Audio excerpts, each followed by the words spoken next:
On va commencer par le Nord Kivu et puis l'Ituri.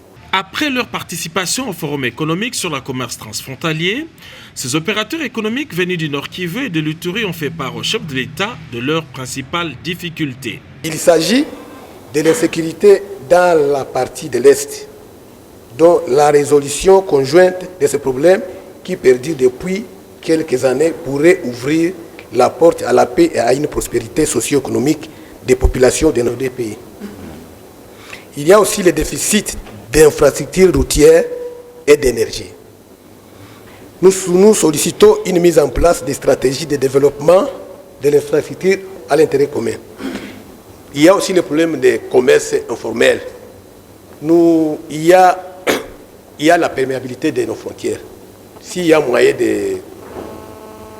de renforcer les mécanismes, puisque ici à l'Est, il y a des marchandises qui entrent, qui quittent notre pays, qui entrent dans les pays voisins par la voie informelle, notamment les cafés, notamment les cacao et autres. Nous souhaitons aussi, il y a aussi l'absence du partenariat gagnant-gagnant entre nos deux pays. Nous souhaitons la création d'un cadre de collaboration étroite entre les secteurs publics et privés qui faciliterait les échanges dans les domaines de l'éducation, l'agriculture, la santé, la recherche scientifique, la technologie. Préoccupés par leur situation, le président de la République, Félix-Antoine Tshisekedi Tshilombo, a rassuré, tout sera mis en œuvre pour remédier à cette situation. Nous allons continuer à traquer ces inciviques, ces assassins, pour que tout le pays soit en paix et en sécurité. Je ne ménagerai aucun effort, je l'ai dit, et vous pouvez compter sur moi. En ce qui concerne le Grand Nord,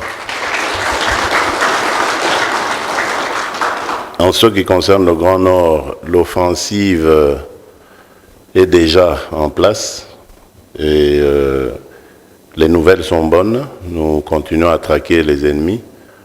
Aujourd'hui, le Congo, je crois qu'il veut vraiment se tourner vers la paix et il faut saisir cette occasion.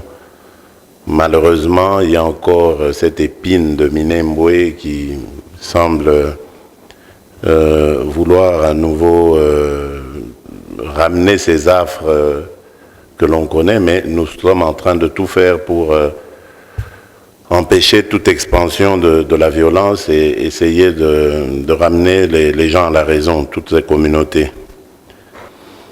L'autre secteur, évidemment, c'est celui des tracasseries dont vous êtes l'objet. La démarche que nous avons menée et qui consiste à faire entrer la République démocratique du Congo dans l'East African Community, donc la communauté économique d'Afrique de l'Est.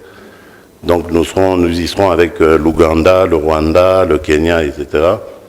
L'idée était en tout cas de faciliter à nos compatriotes vivant aux frontières de ces pays-là, de leur faciliter aussi les échanges, qu'il n'ait pas plus de complications que les ressortissants de ces pays-là et que les marchandises puissent ainsi circuler de la même manière pour tout le monde et sans qu'il y ait de barrières douanières, plus de barrières douanières pour nous que pour les autres. Ça ne favoriserait pas la concurrence dans ce cas-là.